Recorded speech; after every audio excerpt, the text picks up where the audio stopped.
Just have a short video for you on this one. I'm going to show you a Schecter Damien Platinum 6-string, as you can see, in fairly good condition.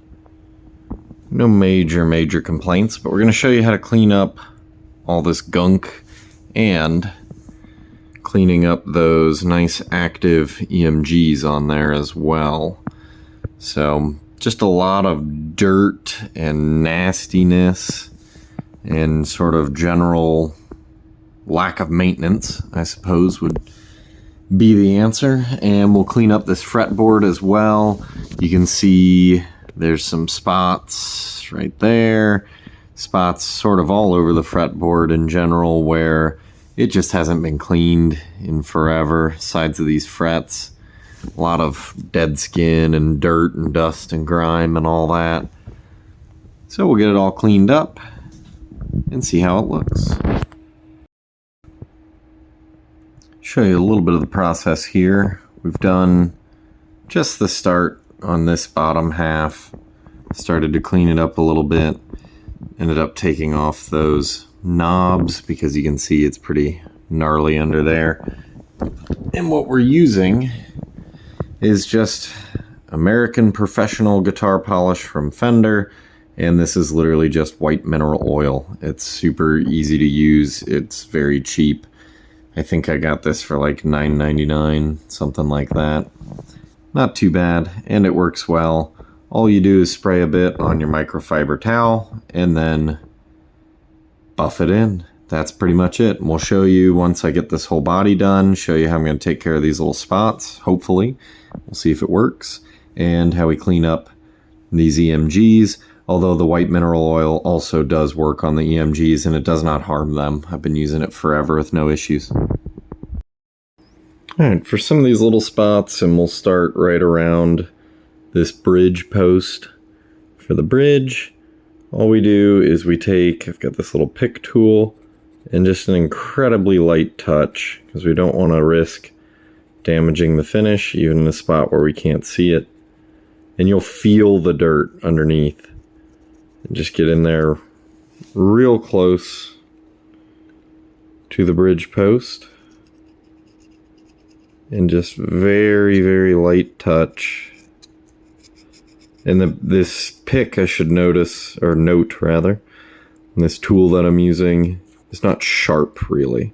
It comes to a point, but it's not like sharpened or anything. It's not meant for cutting or digging into anything. It just kind of lightly scrapes up all this gunk.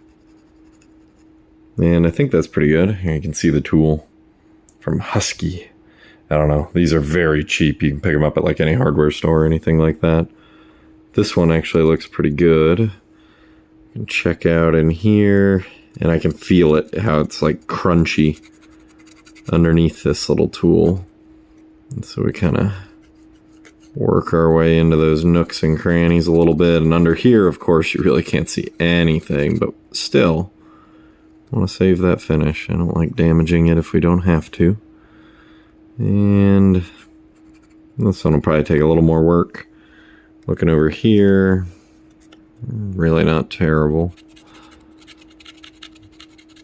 You can hear it kind of rubbing up on that nastiness. Yeah, so we'll spend a little more time there getting those perfect. And then once we have it, like this first one, blow off all the major gunk and then hit it with our microfiber. We'll go over it probably 2 more times as well and hit it with some mineral oil, but you can already tell 1,000 times better. And we'll do the same thing. Let's try one of these spots too. So we take our little pick and yep, you can feel it just pick it up right off. And same thing here. I don't know what these spots are from, just dirt and grime and whatever.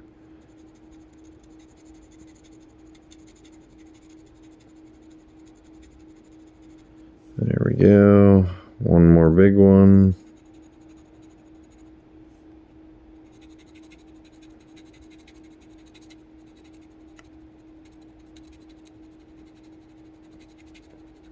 If you feel a spot that's real stubborn, just increase your pressure by a tiny, tiny, tiny amount. Again, you're not trying to gouge the finish at all. We just want to erase the spot, and it's gone. Look at that. All right, so we're gonna do that to the whole thing. Anywhere we find these little spots that don't just wipe up. And for getting in those nooks and crannies, I like this tool, whatever this is. I don't know what you call it, but it has a little thing there, and you can just get deep into all these little cracks and crevices and really get all the dust and dirt and grime out. So we're gonna do the whole body. Not gonna show you all of it because that's very boring, but it only takes to do the entire body here maybe 15 minutes tops. It's very quick. None of this stuff is super complex, so anybody can do it. Very simple. All right, we'll show you the finished body in a minute. All right, hopefully you can tell. Guitar looks pretty good. It's not perfect. There's still a little bit of gunk down there. A tiny little bit around here that just didn't really want to come up. Pickups are looking good. Pickup covers are kind of worn and still a little dirt locked in there. If this is going to be a guitar that I was keeping, this is a trade guitar, but if this was going to be a guitar that I was keeping and playing for myself, I would strip out everything. So not just the easy hardware down there, but I'd pull up these pickups, probably disconnect them as well so I can really give this whole thing a bath. I might even replace these old humbucker rings just because it's so cheap to do, and it really can spruce it up, make it look really, really, really good. But we have no need to do that. So have not done the neck yet, but we've got the headstock looking fine. And we'll clean this fingerboard up, clean the hardware, and be ready to roll. All right, got the guitar ready to go. Sounds pretty killer. I've been messing around with it a little bit already. As you can see, body looks very, very nice. Always love that kind of flat black look that a lot of Schecters have. Got the strings all set up pretty much perfectly. I love tunematic bridges because they are so easy to set.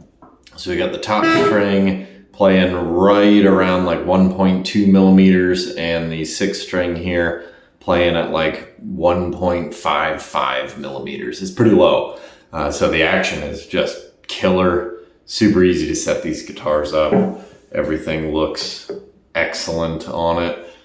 And just for a little bit of review, even though this isn't like a full review video by any means, I like this guitar. It's pretty badass.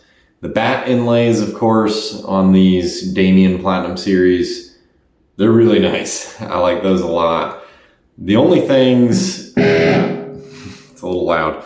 The only things that I really kind of don't like, if I had to pick some things, is this knob. It's only on this bottom one that's sunken in. It kind of brushes against the side of the finish a little bit when you turn it.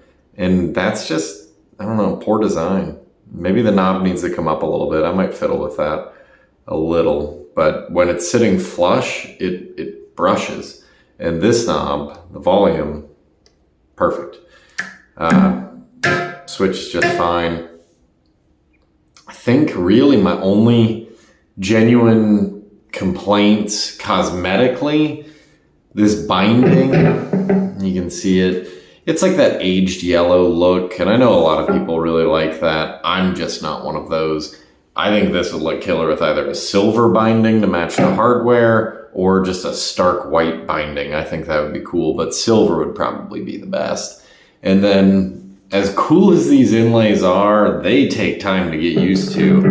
They're not the easiest inlays to use, at least from my fiddling around. And this isn't the first Damien that I've owned from Schecter. I actually had this exact same guitar, the exact same finish in the 7-string version for a while, and really enjoyed playing that one. This is going through the Spark today, and apparently I didn't put a noise gate on this preset. You can see the only bit of damage on this guitar is that little chunk out of the neck binding there. Me just playing around on it, I don't notice it at all. It's down on the 2nd fret there on the treble side. My hand doesn't hit it or anything. You can't feel it. It's just cosmetic.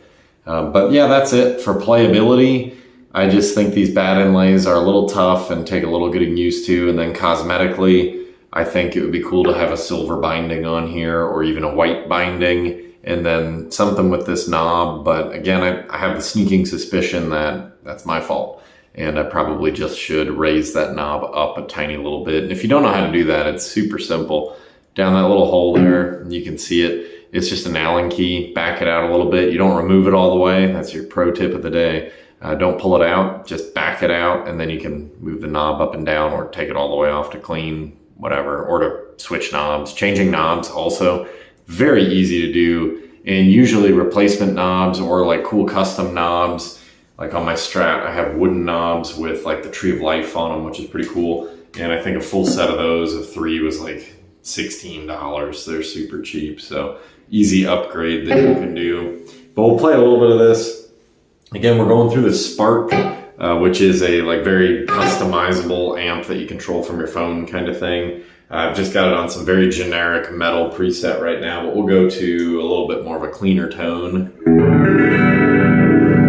And these are active EMGs, so if you know what those sound like, then you know what this guitar sounds like. So this is, obviously just a hardtail guitar with active EMGs in it. I'm not sure, I really should look it up. I'll put it in the description, but which EMGs these are. It's almost certainly like 81, 85, because that's what like half the guitars on planet Earth have, if they have active pickups. But battery pack in the back, super easy to access. No issues at all there, but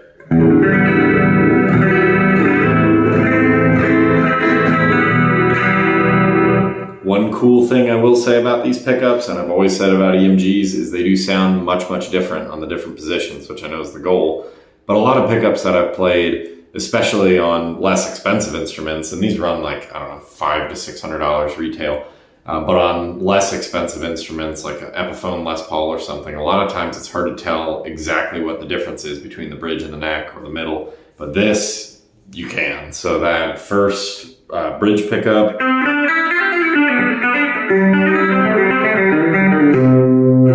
on the middle,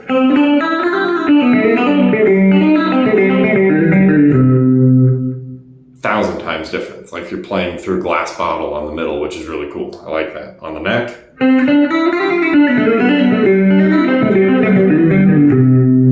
that actually just to me sounds like a different guitar. It's way different. It's super bluesy. It's really cool.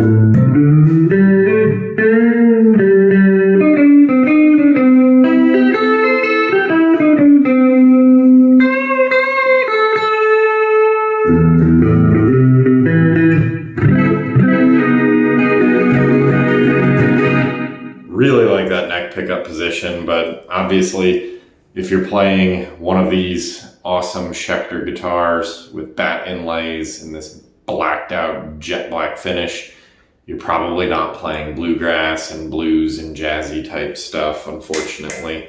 But it does sound great for all the metal stuff. That's what EMGs are pretty much made for, so.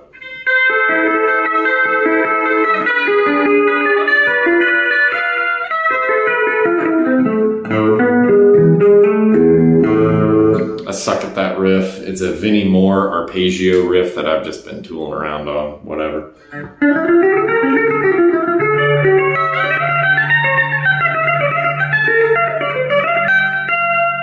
All right, let's do some metal tones.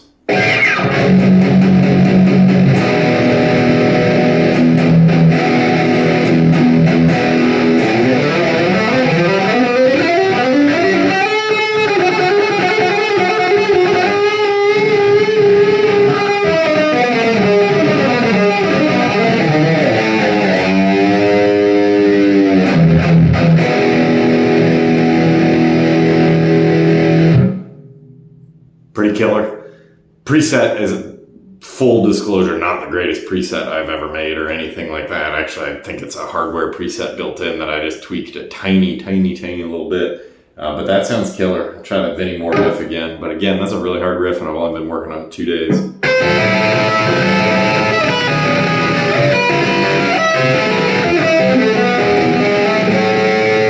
That time I actually hit it pretty well. Not bad.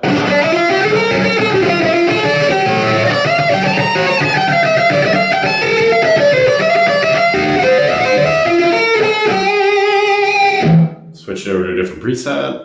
A little bit different kind of metal tone here.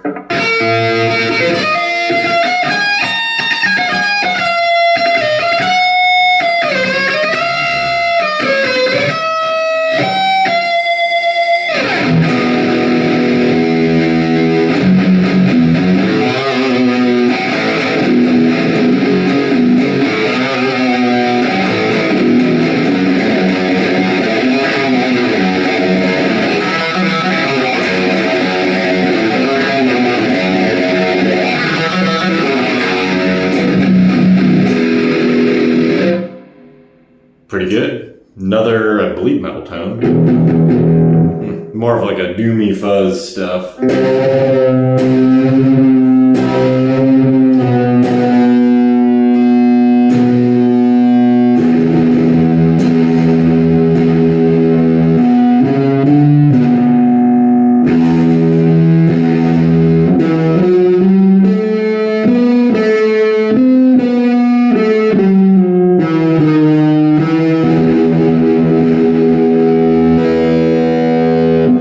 Cool, heavy fuzz there. I like that.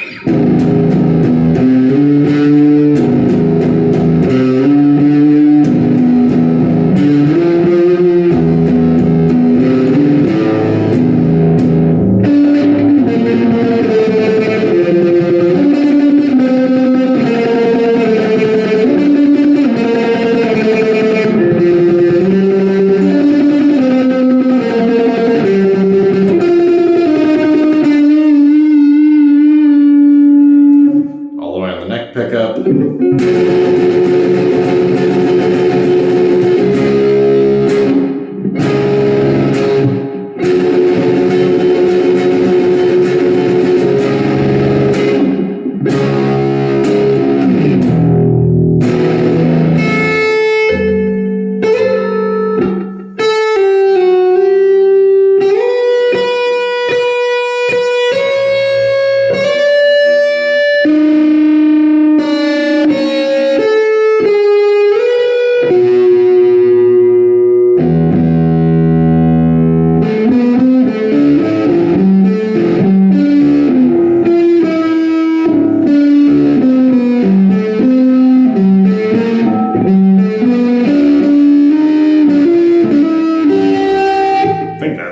I haven't played Black Winter Day in forever. But there you go, just a very brief rundown. Again, not really a full review video by any means, but pickups sound great, but that'll just change depending on what pedals and amp and everything you use, and you're listening to this on a recording, so it's recorded tone, you're not getting it direct. But anyways, very cool guitar, really nice. Love the black, back is excellent, neck feels great. It was just cleaned with the mineral oil, so it's gonna feel even better right now. But action, super simple to set, plays great, stays in tune, at least for what I've been fiddling around on it. Pickups are real loud when you want them to, they're real brutal. And yeah, cool guitar. So Schecter Damien Platinum 6-string. And if you're curious, I strung it with Dean Markley or Markey, whatever it is, 10 to 46 that I bought on dirt cheap sale from Sweetwater on Black Friday last year. So there you go. See you on the next one.